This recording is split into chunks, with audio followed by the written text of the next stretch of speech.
ফ্রান্সে প্রতিবার নতুন বছরে বেশ কিছু পরিবর্তন আনা হয়। এবার অভিবাসন আইনসহ অনেক বিষয়ে পরিবর্তন আনা হতে পারে বলে জানিয়েছেন অভিবাসীদের নিয়ে কাজ করা সংগঠনের নেতারা। এর মধ্যে রয়েছে গণপরিবহনের ভাড়া বৃদ্ধি, বেকার ভাতা সহ অন্যান্য বিষয়ও। এখানে যানবাহনের যে টিকিটটা রয়েছে প্রতি মাসে আগে দিতে হতো ৮২ ইউরো, এখন আরও বেশি দিতে হবে ২০২৫ সালেতে। রিটায়ার্ডের ক্ষেত্রে রিফর্মটা যেটা রয়েছে পুনরায়, যেটা কিনা ৬৪ বছর করার কথা ছিল, ইতিমধ্যে পাশ করে নিয়েছিল, এখন কিন্তু ওইটা নিয়ে আবার পুনরায় পার্লামেন্টে ভোট হবে। অভিবাসীদের জন্যে যদি কিনা এই ভুল হোতায়ও আসে, তাহলে দেখা যাচ্ছে যে নেগেটিভের দিকটা একটু বেশি দেখা যাচ্ছে। দেশটিতে বিপুল সংখ্যক অবৈধ অভিবাসী বসবাস করেন, যাদের মধ্যে উল্লেখযোগ্য সংখ্যক বাংলাদেশি।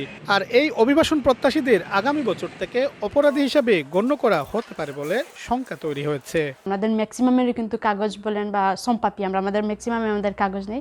সো হ্যাঁ, ওইটা আমাদের খুবই খারাপ একটা প্রভাব পড়বে আমাদের অভিবাসীদের জন্য। ফ্রান্সে অভিবাসীদের অধিকার নিয়ে কাজ করা সংগঠনের পাশাপাশি অনেক মানবাধিকার সংস্থাও রয়েছে।